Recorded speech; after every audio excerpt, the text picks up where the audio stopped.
Madini Dyer, Tanga na Pwani. Madini ya viwandani, nguzo ya ujenzi wa taifa, kuchechemua chumi nyingine. Zamani walipochimba udongo na mawe, waliona tu mzigo wa kila siku, kipato cha kutosheleza familia. Lakini dunia ya sasa imefunua siri kubwa. Mawe haya, madini haya, ndiyo msingi wa viwanda vyetu, majengo yetu, ajira zetu na hata mapato ya serikali. Katika kufanikisha dira ya maendeleo ya taifa ya mwaka 2025, madini ya viwandani ni kiini cha Tanzania ya viwanda. Sera ya madini ya mwaka 2009 imesisitiza mchango wa sekta hii katika ajira, mapato na maendeleo ya viwanda. Hii ni hadithi ya safari ya madini ya viwanda nchini Tanzania, safari kutoka mikononi mwa wachimbaji wadogo kupitia mitambo mikubwa ya viwanda hadi mikononi mwa mlaji wa mwisho. Safari iliyobeba matumaini makubwa, ndoto na mustakabali wa taifa letu. Karibu nikupitishe sehemu ya kwanza ya wachimbaji wadogo. Huu ni utekelezaji wa sera ya madini ya mwaka 2009 inayolenga kuwawezesha wachimbaji wadogo kushiriki kikamilifu katika mnyororo wa thamani wa madini. Shughuli zetu hapa sisi ni kuchimba mawe kwa ajili ya ujenzi. Tunachimba mawe na kugonga kokoto. Ndio kazi zetu za kila siku. Naitwa limestone. Haya ndio madini ambayo tunauza mjini kwa ajili ya ujenzi na kupeleka viwandani. Lakini wenzetu wa kiwandani wanasaga na mashine, kwa hiyo wanapata aina mbalimbali. Sisi hapa tunatoa tu aina mbili. Nchi moja na 3/4 ambazo wanagunga kina mama kwa mkono. Lakini wenzetu wa viwandani wanapata vumbi, wanapata 3/4, wanapata nchi moja, wanapata hafu nchi. Kwa hiyo malighafi za viwandani zinatoka hapa. Madini haya yametusaidia sana kama wanawake. Moja yote kama imekuwa ni ajira yetu. Kwa hiyo tunapoamka asubuhi ni wajibu unakimbilia wapi ili ukapate 2,000, 3,000 kwa ajili ya kukidhi maisha ya familia nyumbani. Kwenye mgodi wa kijiji na tunatumia leseni ya kijiji. Na kazi yetu ambayo tunaifanya hapa, tunavuna madini ya dolomite, ambayo madini haya tunayasafirisha Dar es Salaam kwenye viwanda mbalimbali, ambavyo viwanda hivyo wanatengeneza wallput na gypsum board. Kuhusu kipato, nafikiri kwenye kipato kidogo, Abdullahi, Mungu amesaidia, na somesha watoto wangu, nimejenga nyumba, na sio peke yangu, ina maana hata wafanyakazi wengine nao pia vile vile wamefaidika kupitia mradi ambao tumeanzisha hapa. Safari ya madini inaanzia hapa. Kila tone la jasho la wachimbaji wadogo limejaa matumaini ya maisha bora. Baada ya kukupitisha kwa wachimbaji wadogo, sasa tunaelekea kwenye viwanda vya madini kama malighafi. Kupitia madini haya, viwanda vya ndani vinapata malighafi muhimu. Hii ndio roho ya dira ya taifa ya viwanda, kutumia rasilimali za ndani kujenga taifa letu. Baada ya safari kutoka ardhini, madini haya yanaingia viwandani, yakibadilika kuwa bidhaa tunazotumia katika maisha yetu ya kila siku. Kampuni hii inajihusisha na uchimbaji wa graphite na kuichenjua mpaka kufikia 95%, na baada ya hapo kuisafirisha nje ya nchi. Kwa sasa masoko makubwa ya graphite yako China, Korea, India, Marekani, Ujerumani. Lakini kwa sasa hivi sisi tunauza zaidi India, China na Korea mara moja. Kampuni hii ya Godimwanga Gems Limited kwa hapa wilaya ya Handeni imefanikiwa kuwa na wafanyakazi. Kwa mradi huu B peke yake una wafanyakazi 406. Huku ule mradi wa kule A, mradi mdogo, ukiwa na wafanyakazi 210, na kufanya namba hiyo kuwa wafanyakazi 616. lakini tunajivunia kwamba mradi huu wa Godmwanga James B ni mradi ambao umejengwa na Watanzania na unaendeshwa na Watanzania bila kuwa na mgeni kwa 100%. Kiwanda hiki kwa 99% kimejengwa na Watanzania peke yake. Na mradi huu umekuwa na tija kwa mkoa wa Tanga na wilaya ya Handeni. Kwanza kabisa kama nilivyosema, kwa kutoa ajira za Watanzania zaidi ya 600 za moja kwa moja zenye mikataba. Lakini pia mradi huu umekuwa ukilipa kodi na tozo mbalimbali kwa serikali. Ukijumlisha mradi huu wetu wa A na B kwa ujumla, ada ya ukaguzi na royalty tunalipa kiasi kisichopungua milioni 700 mpaka 800 kwa mwezi. Kiwanda chetu ni kiwanda kinachozalishwa wall putty ambayo inatumika kwa ajili ya kufanya ujenzi, yani kufanya finishing kwenye majengo. Lakini tunadili na aina mbili hivi za wall putty. Aina ya kwanza ni wall putty ambayo inapigwa ukutani moja kwa moja, ambayo inaweza kufanya kwenye gypsum board, inaweza ikafanya na kwenye kuta na sehemu mbalimbali. Lakini wall putty ya pili tunatengeneza pia wall texture. Wall texture ni poda ambayo inakuwa ikipigwa kwenye ukuta inakuwa inatengeneza kama michoro, na tumeanza shughuli hapa tangu 2012 ndipo tulipoanza kiwanda hapa. Lakini wakati huo tulikuwa tunasaga tu dolomite na kupata calcium powder ile, na ikawa inatumika kama bidhaa ya kufanyia finishing kwenye ukuta. Lakini kwenye 2018 ndipo tulianza tena hatua nyingine ya kutengeneza wall putty kamili. Tunatumia dolomite. Mawe kwa hapa nchini tunazo deposit ambazo zina mawe mengi sana hapa nchini kwetu. Yako mengi sana. Leseni ambazo za uchimbaji wa madini, na kwa hiyo wana ajira zisizo za moja kwa moja, lakini wanafanya kazi pamoja na sisi, kwa sababu wanapovuna yale mawe alafu wanapoyaleta hapa sisi tunawalipa ujira ule wa kuvuna na ile kazi waliofanya. Sayona ambayo inatengeneza ni MgO, magnesium oxide, that is for the reagent for the copper and cobalt mine. Our market is mainly in Congo. Na mine yetu iko mbali kidogo, sio hapa karibu na Tanga, iko maeneo kama Dodoma, Same, Mgagao, Msiha, popote kama iko kama 6-7 hivi. Na hiyo mawe toka kule mbali inaleta hapa Tanga, then we do the processing. Ile finished goods yake, that company is EPC company. Sayona Chemical is an EPC. Kiwanda hiki cha Starlink Gulf Trading Limited tunafanya uzalishaji wa bidhaa zetu za dolomite stone pamoja na white skim wall putty. Tuko hapa toka mwaka 2023, tumeanza uzalishaji rasmi na tumekuwa ni watu ambao tunakuwa hatua kwa hatua na mwaka kwa mwaka. Maendeleo yetu ya ukuaji yamekuwa ni makubwa na ni mazuri na yenye kuridhisha mahali hapa. Lakini pia kuanzia uzalishaji wetu ulivyokuwa mwanzo na sasa ni tofauti, kwa maana umeongezeka. Tulianza na uzalishaji wa tani 120, lakini tukaongeza mashine awamu kwa awamu hata kufika mashine kutoka mashine 1 hadi kufika mashine 5, ambapo uzalishaji wetu leo kwa siku unafika tani 600 kutoka tani 60.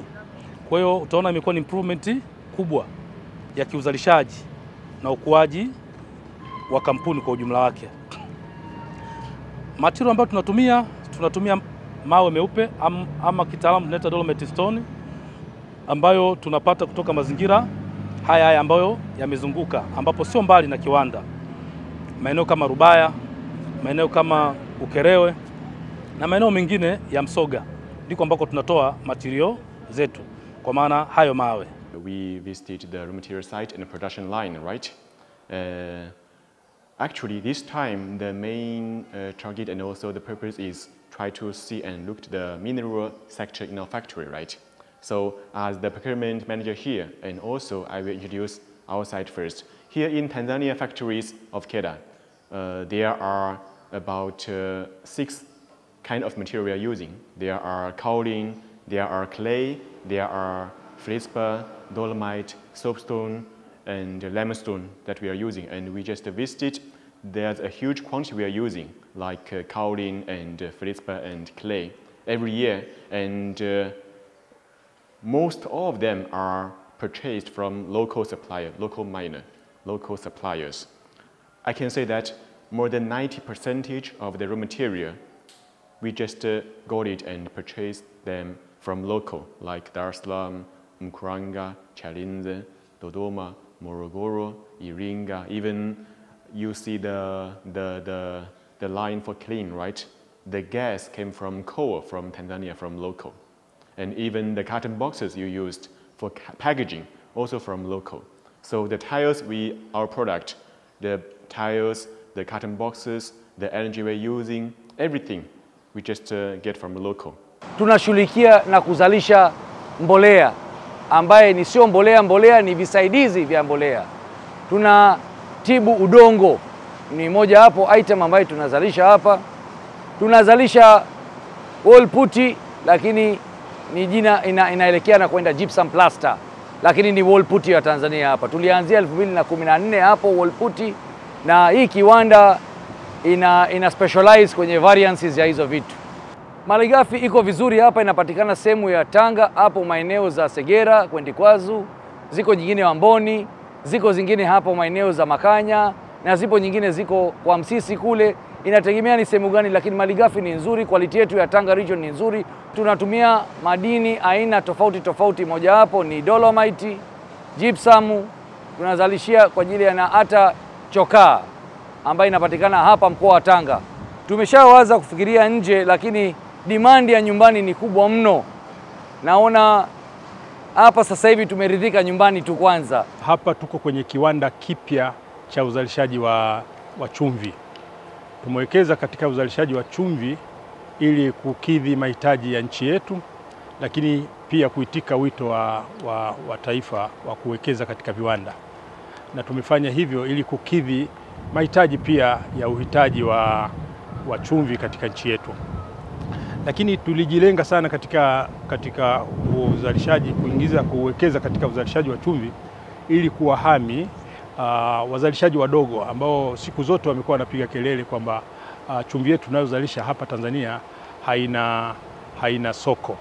Kwa hiyo tukaona tuwekeze katika uzalishaji wa chumvi ili tufanye refinery, mwisho wa siku iweze kutumika kama ni matumizi ya binadamu. Na tumeleta kiwanda ambacho ni latest, kiwanda chenye mfumo wa kisasa kabisa, full computerized, na kinazalisha chumvi ambayo ina ubora wa kutosha.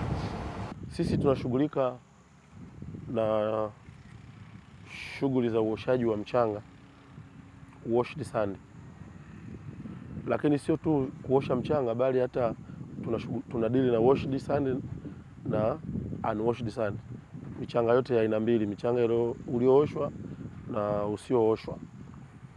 Lakini faida mojawapo ya mradi wetu, kwa maana ukizungumzia Tanga ina shida sana ya mchanga safi, na miradi tulionayo Tanga inahitaji mchanga safi, kwa maana ya mchanga wenye ubora katika ujenzi wa majengo ya kimkakati.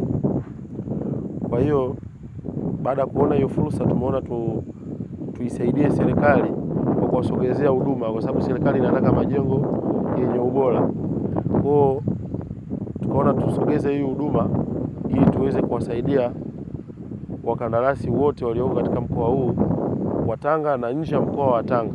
Wanufaika wa madini haya ni nani? Karibu ni kupitishe kuwatambua wanufaika wengine, jamii, wafanyakazi na wafanyabiashara wadogo.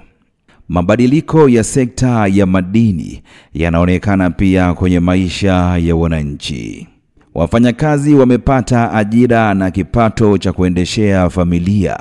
Wafanyabiashara wadogo kuanzia mamalishe hadi wasafirishaji wamepata masoko mapya. Jamii inanufaika kupitia shule, barabara na huduma za afya. Kwao madini ni chanzo cha matumaini mapya, kama inavyoeleza sera ya madini ya mwaka 2009. Ni mfanyakazi wa kiwanda cha graphite, kampuni ya Godimwanga James Limited. Tumenufaika na kiwanda cha graphite kwa sababu nimetokea kufanya kazi katika kiwanda hiki nikiwa sijui jambo lolote, lakini kwa sasa hivi najua kuoperate mashine na baadhi ya mitambo ambayo iko katika kiwanda hiki. Uwepo wa mradi huu kwa kiukweli una manufaa makubwa sana. Umeweza kubadilisha maisha ya wafanyakazi wote na wananchi kwa ujumla kwa Msisi. Hii kampuni ya Nilkan Chemicals ni kampuni ambayo ina chachu kubwa katika hili jiji la Tanga katika maendeleo.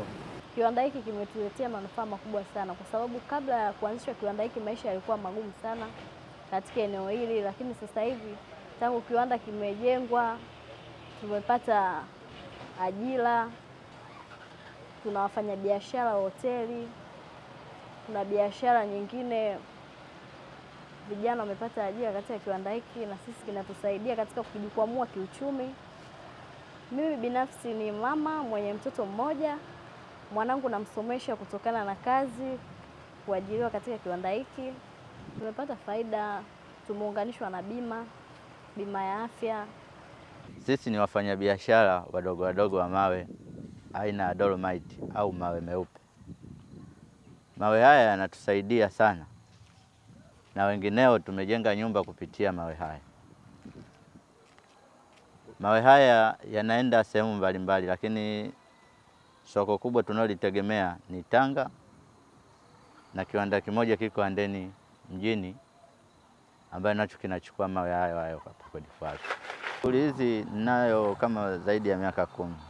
Nilikuwa nachimba mwenyewe kwa mikono yangu, nikaachana nao kuchimba, nikawa nawapa watu wanichimbie. Nikajenga nyumba na nikapata mtaji wa biashara nyingine baada ya haya mawe. Kupitia sera ya madini ya mwaka 2009, serikali imeweka mkazo kwenye ukusanyaji wa mapato na usimamizi wa rasilimali kwa maslahi ya taifa. Zaidi ya bidhaa, madini ya viwandani ni chanzo kikubwa cha mapato kwa serikali, fedha zinazorejea kusaidia huduma za kijamii. Lengo la maduhuli la mwaka wa fedha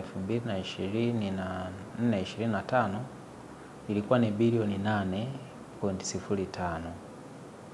Lengo hilo tuliweza kulifikia na tukalivuka, na tulikusanya takriban bilioni 9. Kwa hiyo tukaweza kuvuka kwa asilimia za kutosha. Ndiyo, madini ya viwandani yamesaidia sana. Unajua tunapozungumzia madini ya viwandani kwa Tanga ni mchango usiopungua asilimia 80 yanatokana na madini ya viwandani, na hususani madini ya chokaa, ikifuatiwa na madini ya graphite kwa sasa, ambapo zamani manake graphite ilikuwa haizalishwi, lakini kwa sasa tunapozungumza manake ukitoka chokaa kinachofuata ni graphite, ndio inaongeza sana kwa kuchangia kwenye mapato. Kwa wataalamu, madini ya viwanda ni zaidi ya biashara, ni msingi wa ujenzi wa viwanda na chumi shindani. Wachambuzi wanaona kwamba tukiongeza thamani hadi bidhaa za mwisho, Tanzania inaweza kuwa kinara wa uchumi wa viwanda barani Afrika. Ni dira ya sasa na kesho ya maendeleo ya taifa. Madini ya viwanda yamekuwa daraja kuinua maisha ya jamii, yamejenga biashara ndogo, yamesaidia kusomesha watoto pamoja na kuunda kizazi kipya cha wajasiriamali. Safari ya madini ni safari ya kufanikisha dira ya taifa ya mwaka 2050, Tanzania ya viwanda inayotumia rasilimali zake kwa maendeleo ya kiuchumi na wananchi wake. Safari hii ni ya matumaini kutoka ardhini hadi viwandani, kutoka mikononi mwa wachimbaji wadogo hadi mezani kwetu. Madini ya viwandani ni nguzo ya ujenzi wa taifa la viwanda na kuchechemua chumi nyingine. Ni wajibu wa kila mmoja wetu kuyatunza na kuyaendeleza kwa vizazi vijavyo.